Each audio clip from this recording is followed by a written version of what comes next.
For centuries, strange creatures have haunted Japanese folklore, their powers and intentions wrapped in mystery. Some are bizarre, others downright terrifying, but all of them leave a lasting impression on those who encounter them. Today, we uncover the dark legends and many wide-ranging examples of the supernatural entities known as yokai. This is Red Web.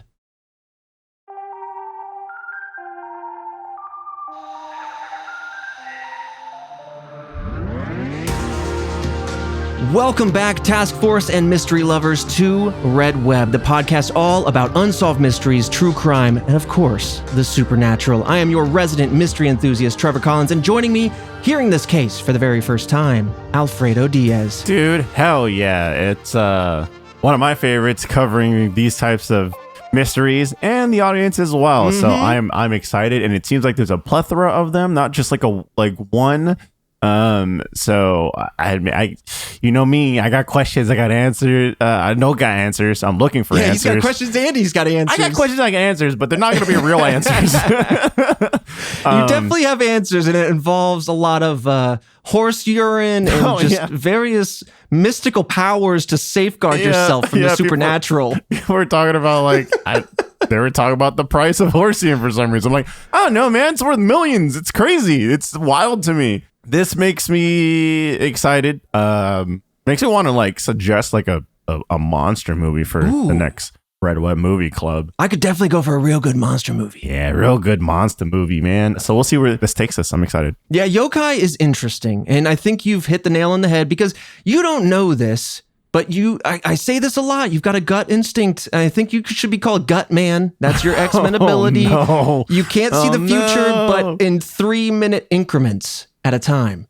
And you're right in the sense that there are so many wide-ranging types of entities and beings that are known as yokai. In fact, we're going to talk about how people try to categorize them because it is such a wide sweeping array. It's not the same as saying ghosts or poltergeist or demons. It's so much more wide-ranging than that. And I think it's so fascinating. We're going to talk about, kind of introduce you to the idea of yokai in folklore, in Japanese folklore, and then we're going to talk about a lot of different examples. One of them, if you're familiar with Squonk Task Force, it was a fan favorite back when we did the 3 Obscure Cryptids episode. Oh, yes. We've got a Squonk contender out here. Oh. Mm-hmm. Whoa. You thought Squonk was S tier. We got another one in here. Those are big words. Big words. It's a big promise.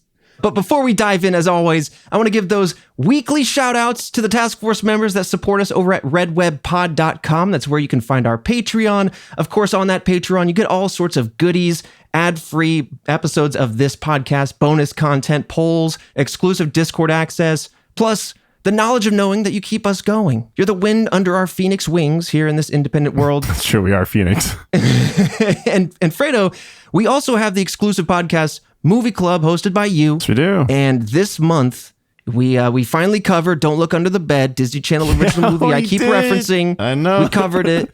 Everyone's been yearning for it, barking for it. And here, Don't Look Under the Bed. It was a beautiful nostalgia journey. Oh my God. If you love the 90s, or if you can only dream of the 90s if you're a little bit younger, you gotta check out that episode of Movie Club. We break down the plot. We get into all of our thoughts on the movie. Mm-hmm. It was a good time. But also this Friday, Fredo, an episode we just recorded, Memories of Murder. Jillian's episode comes out this Friday, and I was so excited to watch that movie. It was so good. Dude, it's so good. It's from my favorite director, Bong Joon-ho. And let me tell you, this is a second film, and I can't believe someone made a film this good for their second film. Dude, it's mind-blowing. It's got some intense topics and subject matter, but it is such a good thriller, and I'm very excited for you guys to either listen or watch along with us. Absolutely. Jillian does an amazing job at breaking down the plot, and if you love unsolved true crime, the topics we talk about on this podcast, it's an amazing movie. But with all that aside, there's another thing happening in the Patreon sphere. We have an exclusive Discord event like we do every month for our buff scientists and above on those tiers. That will be happening on January 22nd from 12 to 1 p.m. Central Time. We move this time all around to make sure that various people can come live. Of course, they're recorded and posted later. But yes, join us. We're going to be reacting to UFO videos that you submit to us, some that we have as well, whether we can debunk them or just go wild with the speculation. Again, we'll see you on January 22nd at noon Central Time in the Discord. But again, those shout outs from our task force members. We have Tristan Bemis, Twisty713, Eck the Lion, Chase Martinez, TGYK94 Azrael, and Gavin Day, some of our squonks and buff minds. And a special shout out to Jaina Rodriguez, who actually is a buff scientist and suggested us do this topic. It's another thing you can do over at Patreon. Suggest topics, get those to the front of the queue. But with that, Fredo, let me talk to you now about these yokai. So yokai are figures in Japanese folklore. They're often likened to spirits or cryptids, though they transcend stories of ghosts and monsters as a thing all their own. Accordingly, the word has been translated in many different ways to English: ghost, demon, monster, apparition, phantom goblin, and a lot of others, just to name a few. But you can see now just how wide-ranging the definition of yokai is. It's so nebulous and ever-changing, depending on the source that you're listening to. University of California professor of folklore Michael Dillon Foster actually wrote in his book, Pandemonium and Parade, this excerpt regarding yokai. Quote, "I intentionally leave the definition open-ended, for the history of yokai is very much the history of efforts to describe and define the object being considered." End quote. Foster goes on to suggest that the creation of yokai is likely a way to contend with the unknown. And I think that's a perfect way to capture the idea of yokai. It is kind of an overarching concept that approaches the unknown in general. And of course, there are many ways to try to answer those things that science has yet to answer. Yeah, I mean, like, I don't know. Like, I've never had to, like, really name something that's, like, new and undiscovered. So that and all, like, in itself is, like, pressure. But then if it's something that's kind of nebulous, then how do you really pinpoint what it is? How do you make a term that's all-encompassing, that it's understanding to people? Yeah. It's such a wide-ranging topic. Yeah, how do you pin it down? How do you talk about something that's so wide-ranging? It's like good to have that as a concept, but it's almost like talking about the idea of ideas. Right. So stories of yokai are historic. We're going to talk about examples, but they extend back and have been written about as early as the 7th century. And by medieval Japan, which would range between 1185 to 1603 current era, images and encyclopedias of the entity have been created, though one of the examples we're going to talk about today is brand new in the grand scheme of things, something that hasn't really hit the zeitgeist until the 1980s. So we're going to talk about a wide range of these entities, these yokai. Now, the art and stories of yokai exploded specifically in the Edo period when the printing press arrived. As you can imagine, many stories really exploded with the accessibility of these stories, and artists like Toriyami Seiken even created their own yokai in encyclopedias, which are still talked about to this day. Now, there's a lot of ways, as I indicated, to categorize yokai, and not all of them fit into strict categories, but folklorists have defined some overarching themes and concepts to at least better organize the whole conversation. The folklorist Tsutomu Eda categorized them like this, quote, "True forms, such as humans, plants, or animals, mutations, like physical or spiritual, or simply by appearance." Then you also have Japanese philosopher and professor at the University of Tokyo, Inoue Enryo, who attempted to categorize yokai by what's known as kakai and shinkai. And I hope I'm pronouncing that properly, but that basically means false and true mysteries. Kakai basically being a real explainable thing that the experiencer is just simply unaware of. In other words, the phenomenon that science can't explain that someone is seeing. And Enryo themselves was curious about the idea of true mysteries of the unknown known as shinkai.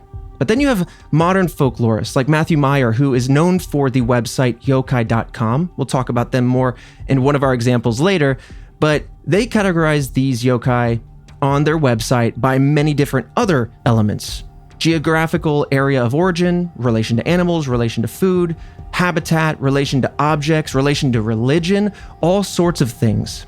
Oh, yeah. So this is It's very wide ranging. Yes, exactly. Especially when you start getting specific with like environments and like how do you pinpoint any of it down? But it could be all encompassing. Yeah. And so just to name a few, he's got child yokai, chimeras, dragons, ghosts, gods, kappa, kitsune, legendary people, mermaids, urban legends, and so many more. Just so sacred beasts, for example. There are countless, really, to kind of categorize these. Now, Saikin, who wrote the encyclopedias on yokai, did not use these concrete categories like habitat, but instead categorized them based on the mysterious events that they enacted. Now, before we dive into specific examples, because I know we're just basically talking about how to organize these, one last really interesting way to categorize these comes from Michael Dylan Foster's other book, The Book of Yokai, in which he talks about, quote, contact zones, which I think is actually a very compelling way to approach this because of the cultural impact that some of these have, because of some of the, a lot of gods and myths and legends were created as ways to answer for natural occurrences. And so when you look at it through that way, you're going to see particular yokai show up in the wilds, in the water, maybe the countryside, or maybe urban areas like villages or cities, sometimes specifically in the home. And so I think that that's a really fascinating way to categorize these, because instead of trying to type a graph or trying to type the yokai like a Pokemon is a water or fire type, it's instead saying where do they live, right, and therefore what effect do they have. I think that's a really wise way to go about it. Interesting. Yeah. It's like at this point, like they're becoming professionals that they're like categorizing in. But like someone has to lead the forefront on this, Yeah. I mean, there's something, even if you don't believe in whether it be supernatural entities broadly or even specifically yokai, I think there's something really fascinating from a cultural perspective to understanding this area, and categorizing it is just a facet by which you can help more easily dissect and digest what this topic is. But again, in short, what this is encompassing is simply the unknown. I think that's a kind of elementary but basic way to explain what yokai are. And with that, I think it's time to jump into some examples. This is where we're going to live. There's a lot of fun ones. Some you might recognize, Fredo, because I know you enjoy a lot of graphic novels, a lot of anime and manga. And so some of these might kind of tickle some familiarity. Now, as we dive into the examples, I do want to say that some of these yokai, not all of them, have sensitive topics that are always in the description for you, Task Force. But broadly speaking, many of these yokai have themes of violence, so I did want to flag that as we head in. So let's start off with some of the more commonly known ones, at least here from a Western perspective. You have the Oni. And Oni are likely the most famous type of yokai, and they are humanoid with red or blue skin, horns, messy hair, fangs.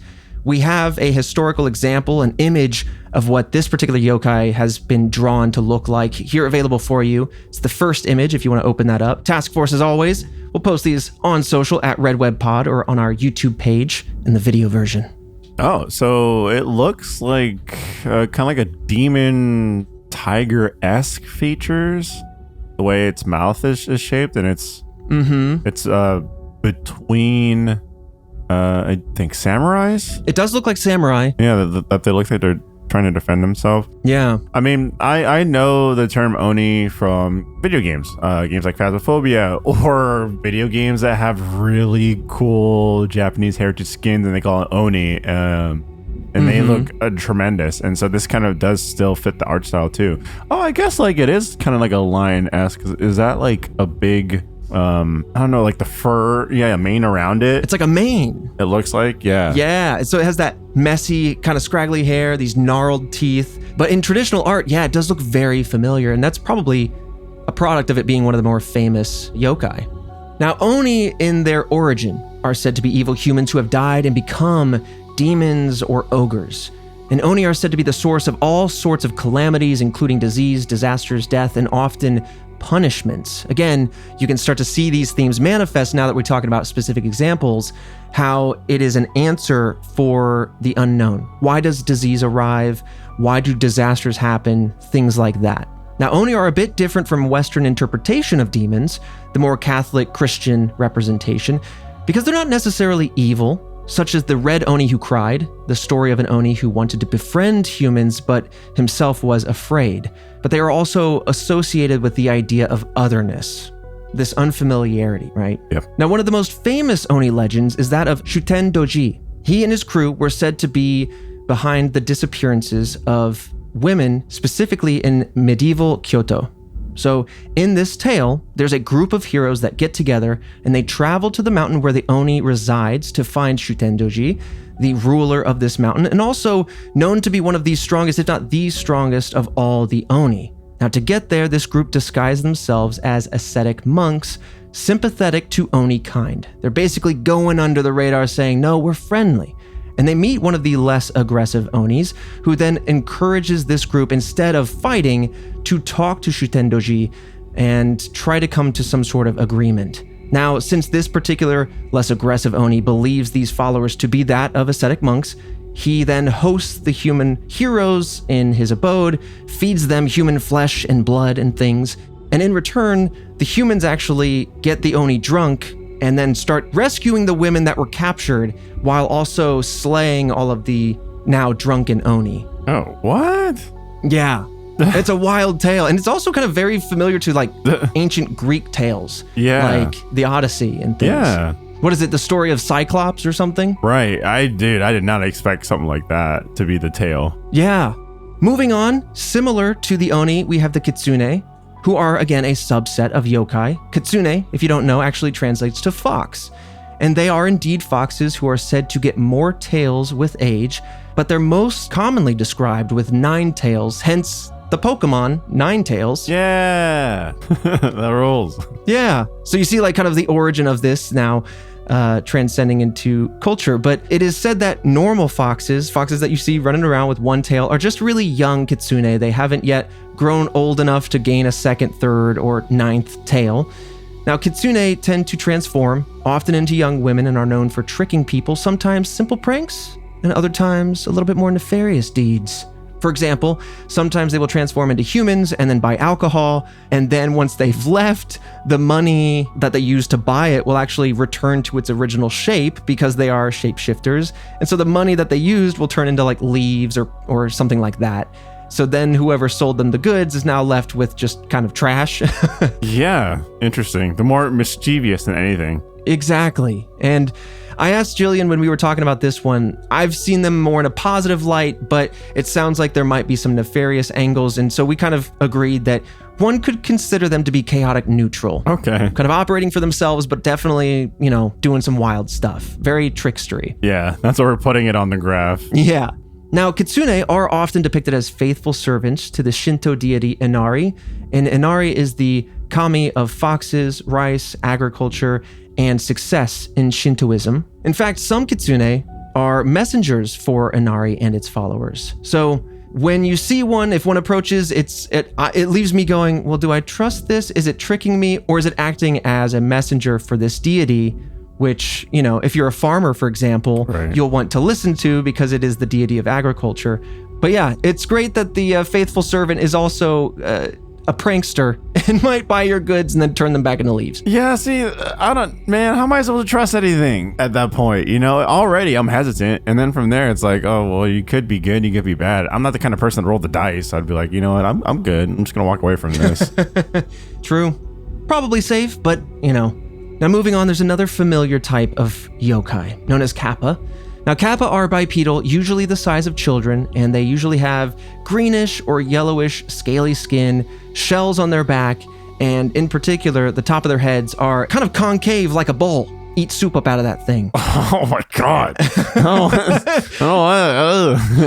You just like eat soup up out of that thing. He's just got a greenish little like child size kappa walking around. You just got maybe a slightly taller kappa just, eating something out of that little bowl head.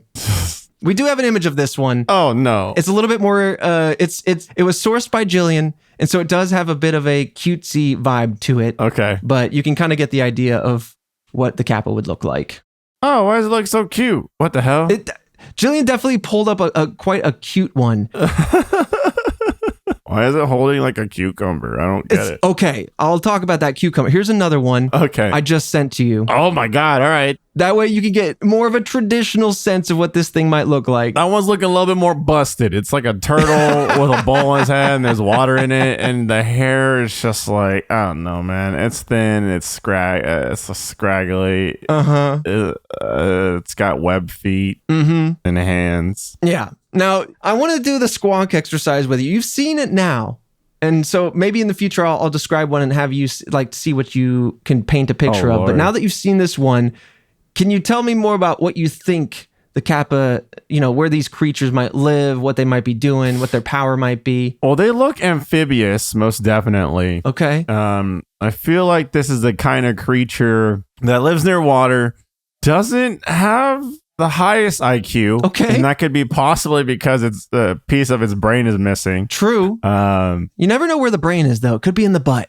It could be right in the butt. I don't, it could be. If it's just safe down in the haunches, Could be poop passes right past it. Oh, well. I think it has a little, caved in head a little bit. It's got a little water pool in this picture that might be to like lure different creatures to eat, maybe a bird or something like that. Oh, like an anglerfish, but with a puddle. Yeah, I think so. Okay. I don't necessarily think it has powers. I think it just kind of is a creature that goes about its day, and I don't think it's the brightest. I don't think it's really thinking too much. Okay. Well, you are right on the money for a few things and opposite for a few others. You're right to say that the kappa of creatures of bodies of water, this is where they live, the bowl in their head actually must stay full of water for them to have any power. Oh. So usually if they're swimming around, that's totally fine. But once they come on land, they're drawing power from that pool of water on their head, essentially. Now, despite the inclination and maybe some of these drawings, they actually are quite intelligent. They're known to be mischievous, but they never break their promises. In folklore, they are said to have actually taught humans how to set bones. But despite their honor to promises and their gift of medical knowledge, they are also sometimes known to drown, kidnap, kill, or even eat people. Essentially, the idea here is respect their domain, which is the water. Maybe this is a lesson for kids many centuries ago. You go messing around in the water, there's things living in there. You could fall in if you don't know how to swim, and you could end up gone, right? Interesting. Yeah. Now, coming around to this idea of holding a cucumber, Yeah. Their favorite food is said to be a cucumber. And children were warned not to swim after eating because, for various reasons, the kappa might get them. Oh, like it could sense that you ate a cucumber and then it comes after you for the said cucumber in your system? Could be. Oh. It could be. We don't know because these creatures operate in mysterious ways. That's true. Very mysterious. Look, I feel like I'd just start kicking the hell out of it. You know what I'm saying? I'd say I just spill its head. Yeah, exactly. Spill its head, you're powerless, and then it's just goofy looking. Then it's just a turtle with long legs. Yeah, it is. But ultimately, the kappa were treated like water deities in some places, so treating the kappas nicely would often lead to healthy rivers, healthy irrigation, things of that nature. Not too malicious in any sense, but again, if you maybe disrespected their domain, didn't follow your parents' rules, you could find yourself accident prone to a kappa. This episode of Red Web is sponsored by HelloFresh. With HelloFresh, you get farm-fresh, pre-proportioned ingredients and seasonal recipes delivered right to your doorstep. If you're like me and you're tired of figuring out what's for dinner night after night, especially on those busy weekdays, you can get dinner done the easy way thanks to HelloFresh. HelloFresh's new ready-made meals go from the fridge to your fork in just 3 minutes. It's the same high-quality ingredients and restaurant-worthy flavor that you come to expect from HelloFresh, but it's all done for you. None of that work. Sometimes you just need that convenience. I really enjoy HelloFresh. They give us all these recipes that we can keep for forever, but they also deliver us the food with all the portions we need so we can jump right into it. I say we because my fiance and I use HelloFresh all the time. I kind of consider myself a picky eater, and I've never missed with HelloFresh. Task Force, get up to 10 free meals and a free high-protein item for life at HelloFresh.com/RedWeb10FM. 1 item per box with active subscription, free meals applied as discount on first box, new subscribers only, varies by plan. That's up to 10 free HelloFresh meals. Just go to HelloFresh.com/RedWeb10FM. That's 10FM. HelloFresh, America's #1 meal kit. This episode of Red Web is sponsored by Rocket Money. The start of the new year is the perfect time to get organized, set goals, and prioritize what matters most, like financial wellness, which feels more important than ever, honestly, if I look at my receipts and everything. And thanks to Rocket Money, those goals can be easily achievable. They show you all your subscriptions in one place and help you easily cancel the ones that you have forgotten about, that you've been paying for a long time, those trials that you didn't discontinue, all that stuff. Rocket Money is a personal finance app that helps find and cancel your unwanted subscriptions, monitors your spending, and helps you lower your bills so you can grow your savings. Rocket Money will even try to negotiate lower bills for you. They automatically scan your bills to find opportunities to save. Then you can ask them to negotiate for you. They'll deal with customer service, so you don't have to. I really enjoy Rocket Money. I know Fredo does, and it's so convenient to look over all your credit cards, all your different ways of spending, all in one convenient place. And I love the fact that they work for you to help cancel things, potentially lower your bills. All of that stuff is just icing on the cake. It's just really nice to see everything that I'm spending and clock all of the different subscriptions that I don't really want. Rocket Money has over 5 million users and has saved a total of $500 million in canceled subscriptions, saving members up to $740 a year when using all of the app's premium features. Cancel your unwanted subscriptions and reach your financial goals faster with Rocket Money. Go to rocketmoney.com/redweb today. That's rocketmoney.com/redweb. One more time, rocketmoney.com/redweb. So those are some of the more famous ones. Very interesting. We're kind of now moving into the ghost-like entities, maybe some of the urban legends. And this is where I'm very excited to talk about not only one that was known to be very recent, but also inspires a lot of stories and movies that you and I'm sure, have watched over the years many times, being horror fan buffs. Okay. So we have, starting up, the kuchisake-onna. This is the story of the so-called slit-mouthed woman in English. It's a malevolent spirit with a terrifyingly familiar yet uncanny description.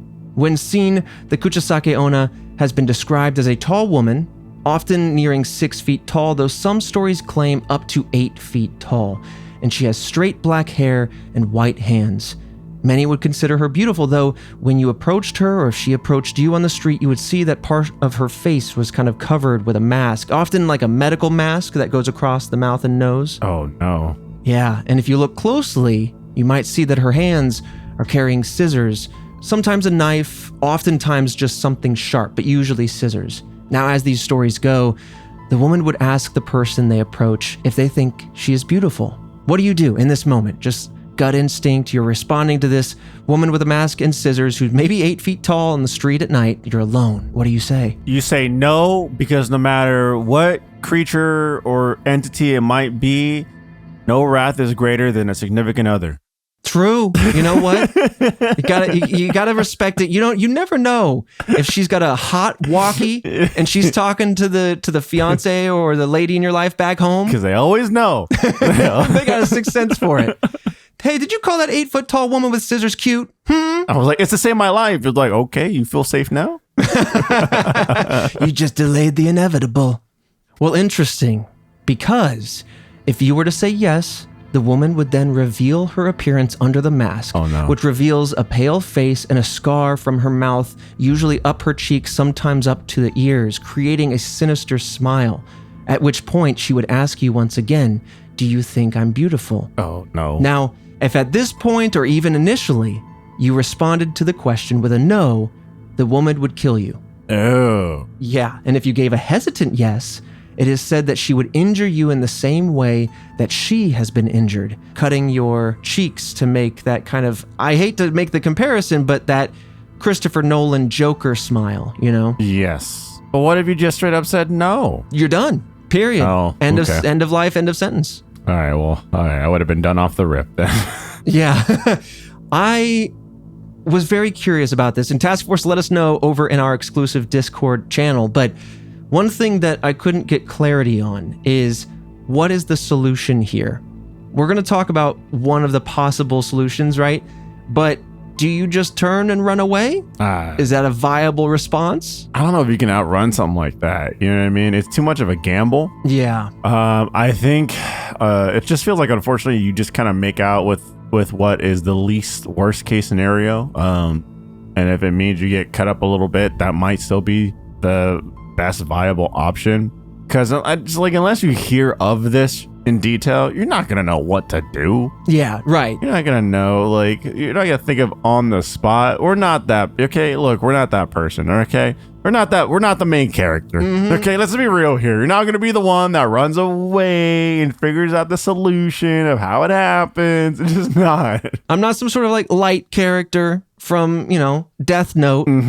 Or who's the other guy that's just a letter? L? L, yeah. Yeah, I'm not that dude sitting with my feet up on a chair, sucking on a lollipop going, I've got it figured out. Nope. I'm gonna start trying to run away, trip. Somehow I don't have glasses, but they would fall off. And then it'd be like the Mummy, where I'm like, I see a blurry entity coming at me, and I just start spitting out prayers, hoping that something happens. Oh yes, that's such a good scene. Such a good scene. So here's the thing. This is the entity that is actually, I said the 80s, I misspoke. I believe this is a more recent entity that came around in the 70s, and we'll talk about that. But it reminds me so vividly of an author I know you're very acquainted with, Junji Ito. Oh! It's a story that is eerie and it's just unfamiliar, but it strikes at your core with fear that you didn't know you had, Yeah. Because it feels so casual, but it's so like sinister. Yeah, we have almost every Junji Ito published book in the house. Nice. We've also seen the show.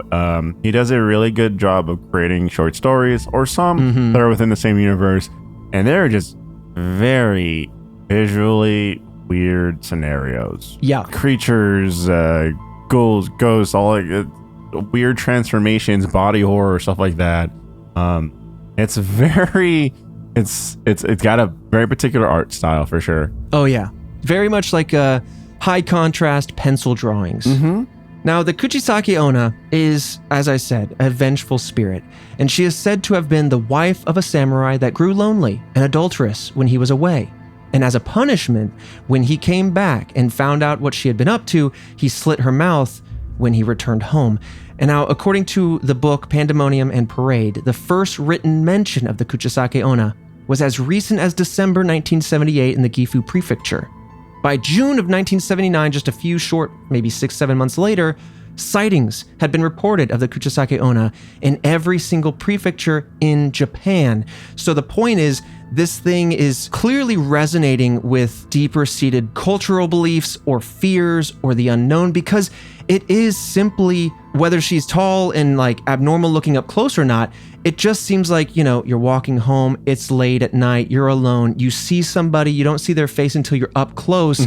It strikes on that familiar terror, like that could be anybody. Yeah. Why not it be some sort of yokai sort of entity? Some kind of big visual, larger than life thing.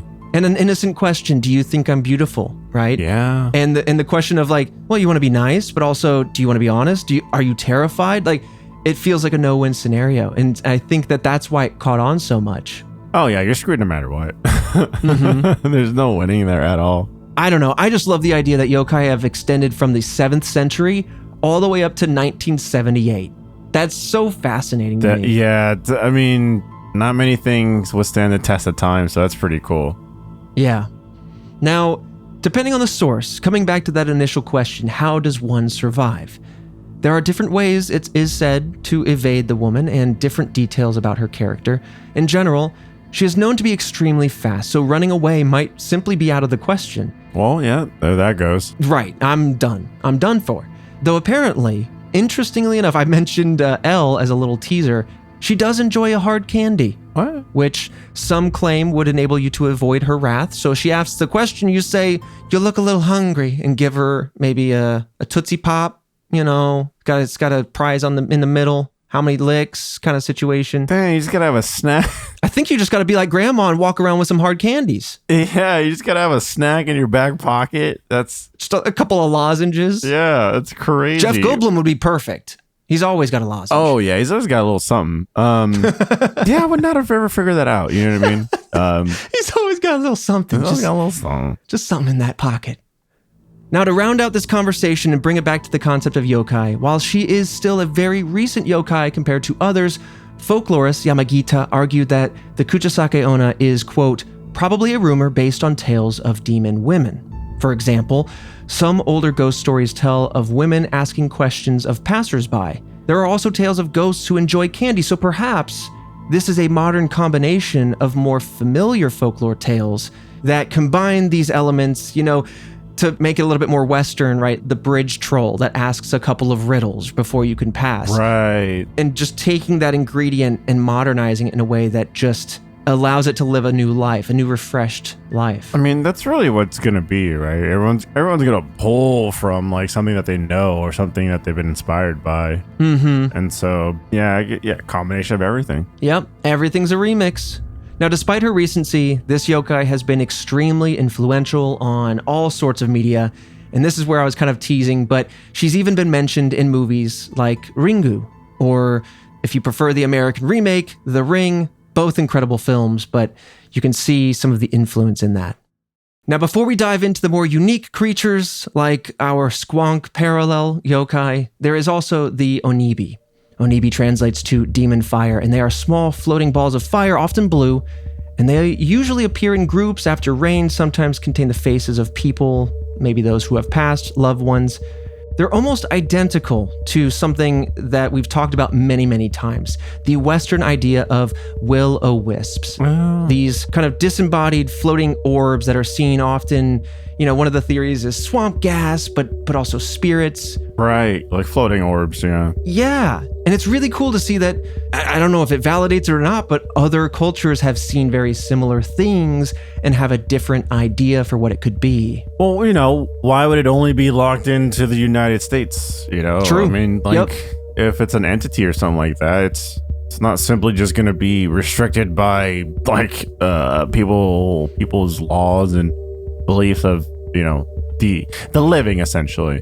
Listen, if Bigfoot came up to me and said, I can't cross that border, I don't have a passport, I'd say, excuse me? You're right. Excuse me? Exactly. It's like rules, regulations for you. Do what you want. Right.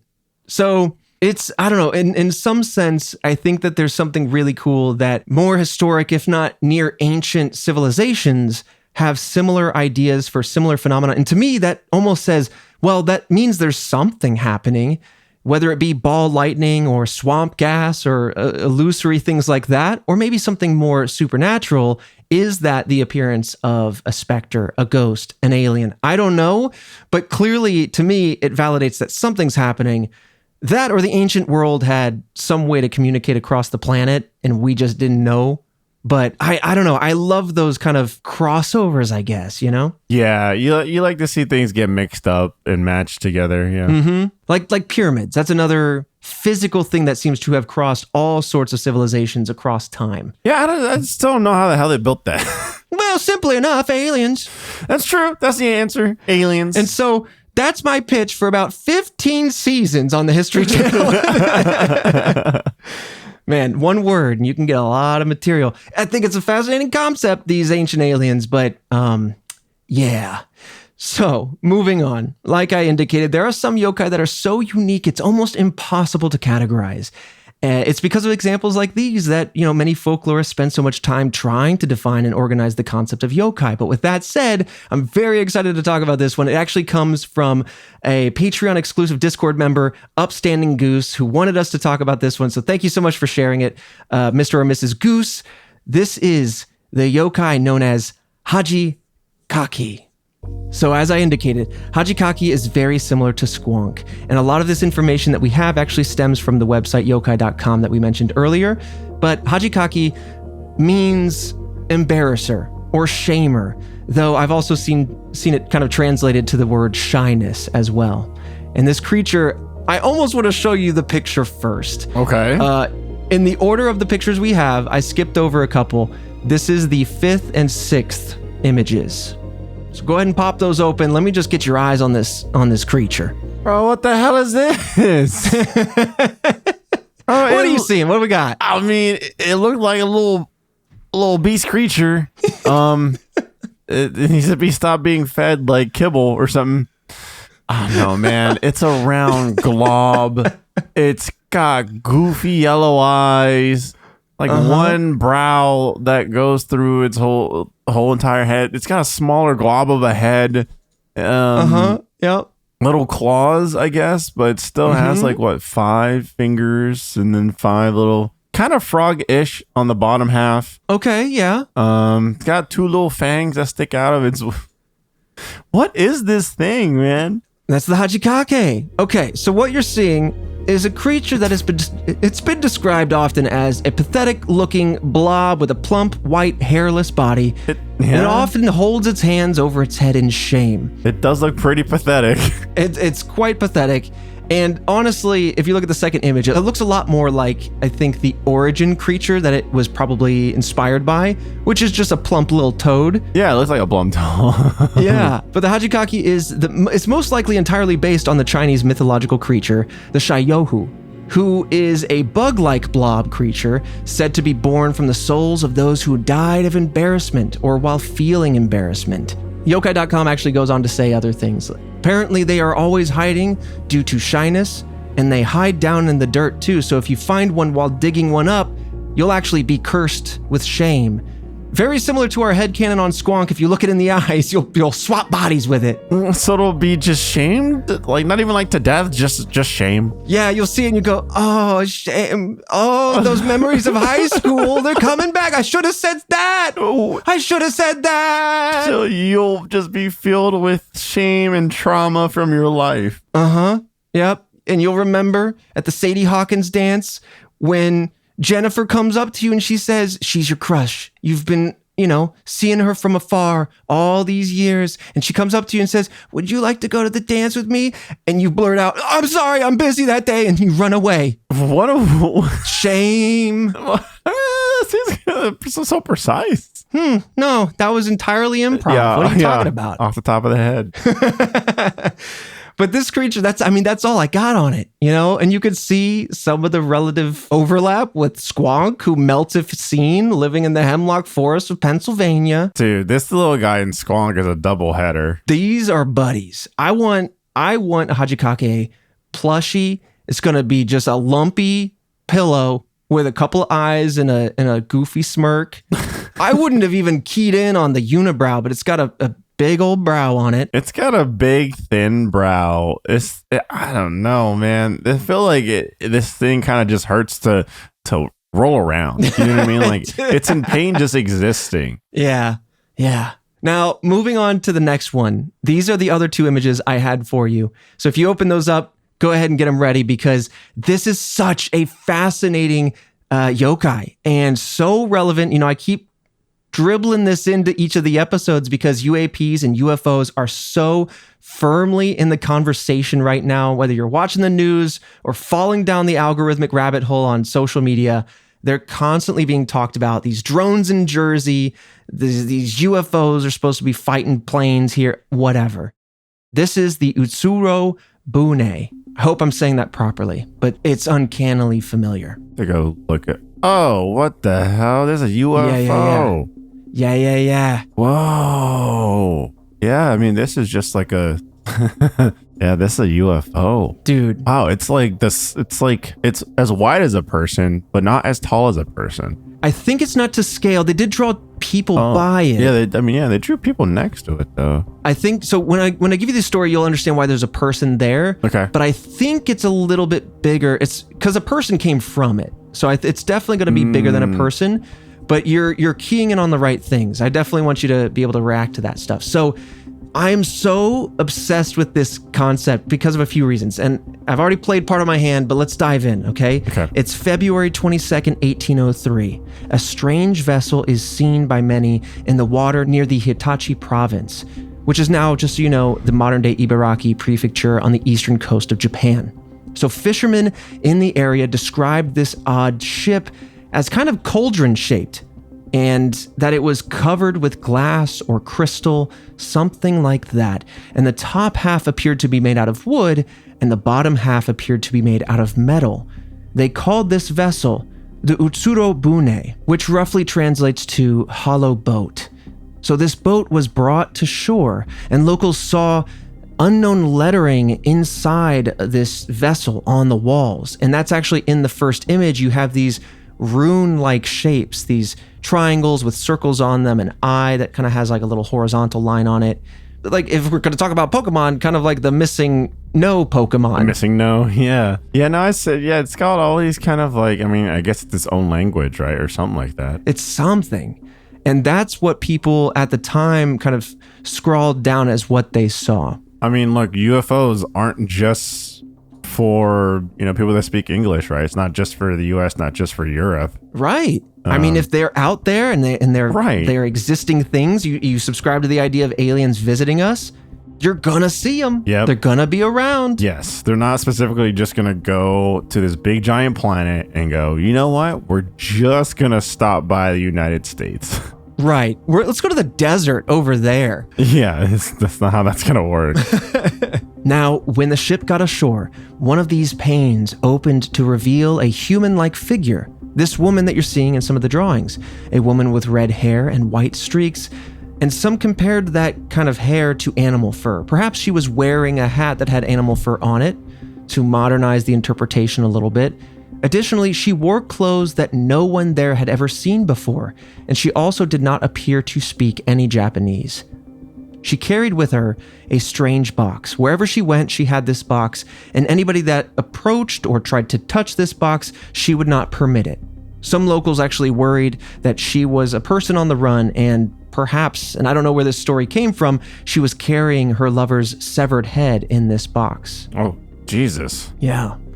Either way, the idea of a panel opening up, a mysterious figure being there, some strange writings, the drawings of this thing, of course, with that, many consider the utsuro-bune to be one of Japan's first recorded UFO encounters. Again, this is 1803, but many requalify it to be more accurate to the story itself, and they call it a USO, an unidentified submerged object. Multiple sources actually from this time period, as I indicated, have drawn these illustrations that you're looking at based on what was reported and what they saw that day. It's just so interesting how even, across the world, it's still the same shape. Mm-hmm. When you just kind of go, was it influence at that point? Or was it just something that it truly was seen by multiple different people? Right. That's why they all look like this. This is why everyone's kind of events kind of line up with each other. Yeah. It makes you think a little bit, It's like, did word of mouth get that far away? Mm-hmm. Right. I mean, there were ships that were able to make it across the planet. Maybe they shared some stories or whatever, but I don't know. It's interesting. It kind of looks, this drawing, like a parachute. The top is domed and it looks reddish.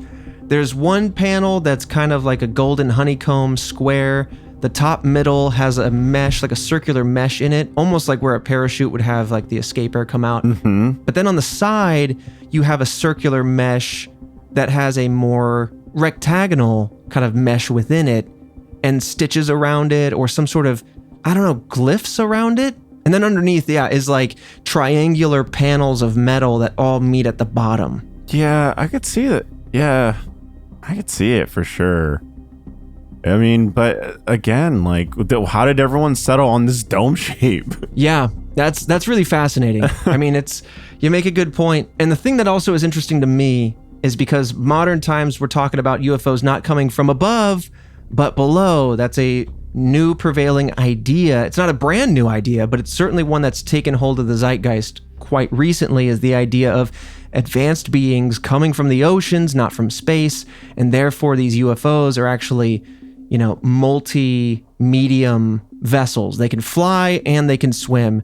And you got one here that arrived kind of like a boat. Right. See, that is harder to believe for me, that there's been something that's been living down so far deep. We don't know. We haven't dug up anything or whatnot. But far more terrifying if I was to believe that it's real. You know what I mean? Yeah. If something came from so far away and it was just different or, terrifying or not terrifying, like, oh, okay, that's just the vastness of space. But to be like, oh, you've just been hidden for so long and you just I don't know. There's something so nefarious about that, because at that point I feel like, oh, you decided, you are the true, I guess, the true owners of this world type of thing.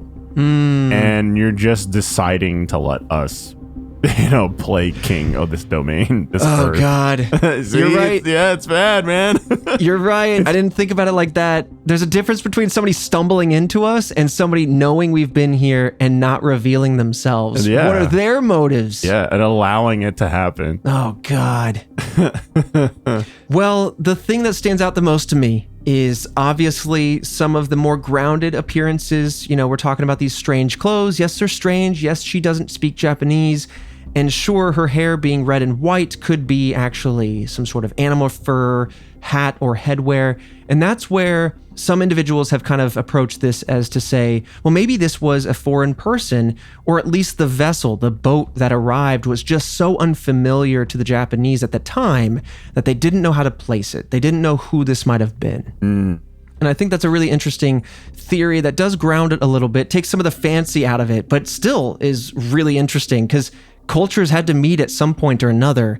And you got to think that that's almost akin to us seeing aliens, maybe not that level, but you see if like the Japanese meet the Russians for the first time, there's going to be some sort of like, wait a minute, familiar but unfamiliar, different ways to do similar things, this uncanny valley here. Right, possible tension too, Yeah, right.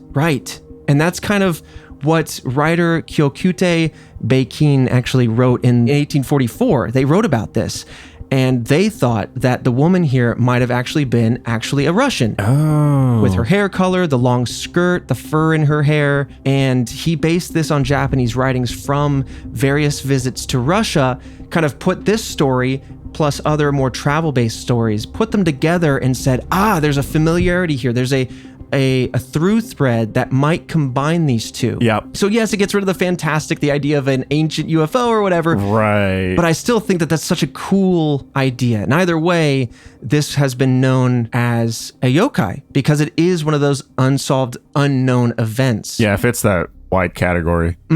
Exactly. All right, the last one I want to talk about because there are many. We could hold a TED Talk. We could hold 28 TED Talks just on this topic. Yeah. But that is the tsuchinoko. They are yokai that are considered also to be cryptids, one of our bread and butter. This one is also quite goofy. Tsuchinoko are brown and extremely thick snakes, okay? Just picture a snake that's 12 to 31 inches long, Okay. but then picture a beer bottle and combine the two ideas. Their head and their tail are the same size as normal snakes, Okay. but their body is extra thick, like wide. I don't like that. It could eat stuff like an anaconda or something. Honestly, this might just be a snake that ate something big. Yeah. That's all. That's what I keep thinking. Yeah, it ate like, I don't know, some kind of beaver or something. Yeah, something that it could get down, but probably it shouldn't have. So, in addition to their brown scales, their thicked up bodies, they are also said to be, bright orange on their bellies and have large fangs. Oh, I don't like the fang part. Big fangs. And they're only 12 to 31 inches, okay? And if they're thicked up, you can run away. Maybe they like hard candy, I don't know. But legend has it that these tsuchinoko will bite their tails, okay? Now picture it. Big chonker, small head, small tail. It reaches around, chomps down on its tail, makes kind of like a circle, and then it's able to roll like a wheel. What a God's green earth. Similar to an Ouroboros, or if you've ever heard of the hoop snake story. Listen, and I'm going to blow your mind. I've never heard of hoop snake stories before. Okay. But the hoop snake is a legend of a similar caliber. It stems from North America and Australia. Supposedly, there have been sightings of snakes that bite their tails and they roll down hills and then they roll to attack. What in the... Yeah. Come on, man. You imagine just looking up a hill and you're like, what is that? And then it's just, I don't know, man. It's just this damn snake that's just rolling down a hill and just smacks you. It's barreling down at you, and by the time that you can adjust your eyes, kind of rub the sleep out of them a little bit, the thing's flying through the air, big fangs just flailing through the air. Right. Thicked up body. It's got a lot of mass momentum. Absolutely insulting. That's what took you out? Yeah, man. I'm being insulted as all hell. I'm just picturing this. Now, it must be said that there's been, they have been reported since at least 1807, and this is per the book of Yokai, when people in Kanazawa saw a strange creature, moving around an overgrown portion of the land. And this creature was said to have laughed loudly and then disappeared in a flash of light. And each person who saw this strange snake-like creature grew sick after their sighting. Now, I have to say, that happens a lot after certain UFO sightings. People come down with some sort of illness that we don't know. But from this, we know that it does articulate some sort of sound. Others have claimed that this particular yokai can speak, and honestly, even enjoys a little bit of alcohol. They might sit down with you over some hot sake. What the hell? So much alcohol. That's true. I mean, I think those are the people imbibing these tales with their own interests, but... Oh, yeah. But yeah, would you sit down with this, thick snake, have maybe a little bit of wine, some vino, and just a conversation? Yeah, it's a hell no. You know what I mean? Like, I don't know, snakes, spiders, all that category. Like, would you sit down with a mythical spider and just have a conversation? No. No, when you put it that way. There's an Adam Sandler movie that intrigues me, but I dare not watch it. And he's like up in space and he's just hanging out with this gigantic spider that's supposed to... I don't know if it's supposed to be... I mean, it seems friendly. Like, they're just on an adventure together. And I'm just like, hell no, man. Like, I'm sorry. I'm sure you might be the nicest little spider in the world and everything's all kosher, but you still got so many little beady eyes and you got the little fur coming off your legs and 8 legs. And yeah. I'd have to say that's a big no, my friend. But, maybe if I put some layers of protection, I get those horse blinders, but then, I get those little goggles they use when you go in a tanning bed. But then I also get those goggles that go over your eyes after LASIK. I think at that point, I might be okay. When I'm at the point where I can no longer see, yeah, then I'm good. And then I Jake Gyllenhaal bubble boy myself, so then I can't accidentally touch it in its hairy, freaky body. Yeah, no, I am not a fan of spiders. No, sir. No. Snakes, especially a cute little thick snake like this, I might be okay with it. It's not normal. It's just not. I'm sorry. It's not, though. I just wouldn't know how to handle it. I don't know. I'm not an expert in snakes. I wouldn't know how to not piss it off or not look like a snack. Fair. You don't want to, you don't want to offend it. You don't want it to get hungry at you. Yeah. So in the 1980s, what's interesting is that multiple reports of Tsuchinoko had come out of the Nara village known as Shimokitayama.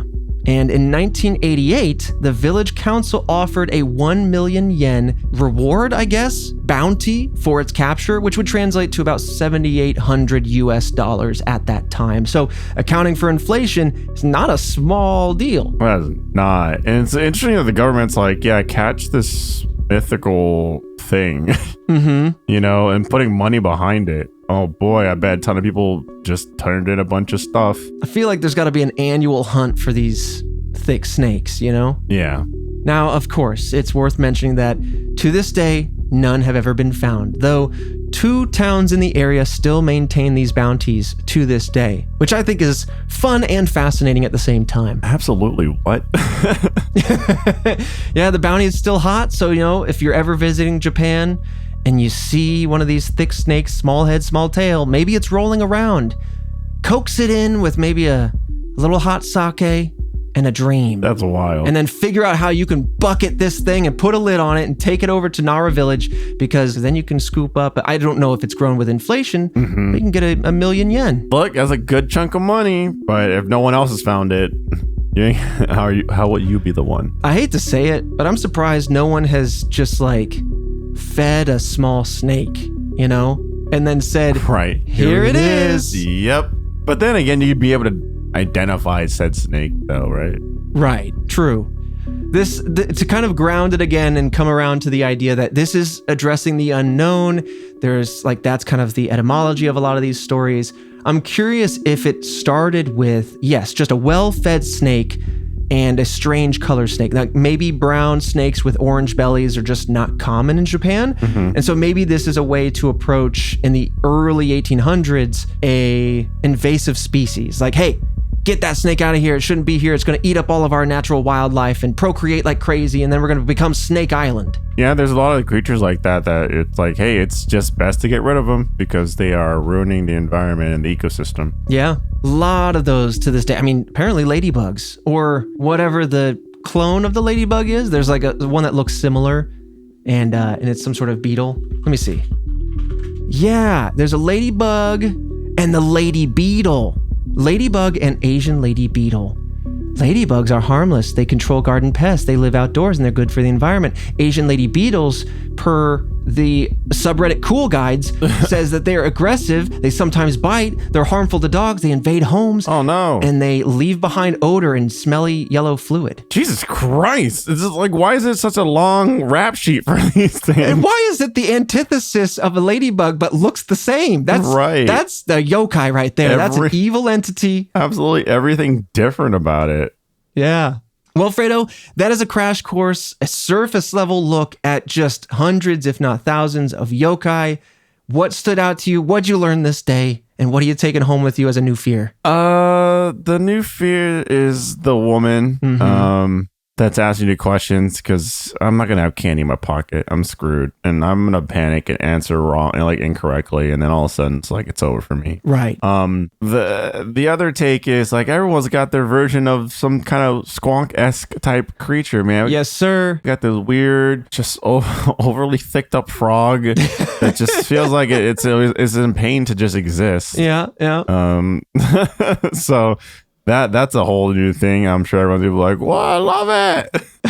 Yeah. Oh, don't look at me. I'm ashamed. Don't look. I love it. You've dug me up. You will be cursed with shame. Remember, Jennifer.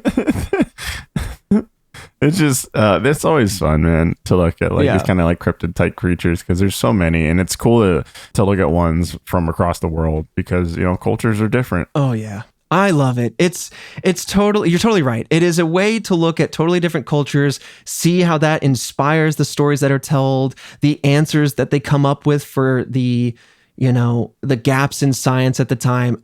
I love this kind of stuff. This is honestly like the origin of Red Web, is exploring the unknown like this, even if it is kind of fantastical and more supernatural. I love this stuff. It's so fascinating. Task Force, if you know of any other yokai, hit us up on our Patreon exclusive Discord channel, where we have theory channels. Every time we have an episode, we have a new thread out there for you guys to discuss the theories, anything we missed. I love that you guys are, the hive mind of the Task Force covers everything in. Right. Any updates to episodes that we've had in the past, things that have since been solved. I mean, DB Cooper had some progress recently with a family confessing that it was their dad or something like that. You know, we have a lot of those topics up for conversation in the Discord. And you can sign up for that, redwebpod.com. Of course, we have our merch if you ever want to get kitted out and look flashy while doing it, store.redwebpod.com. But with that said, Fredo, I will see you right back here next Monday for yet another mystery.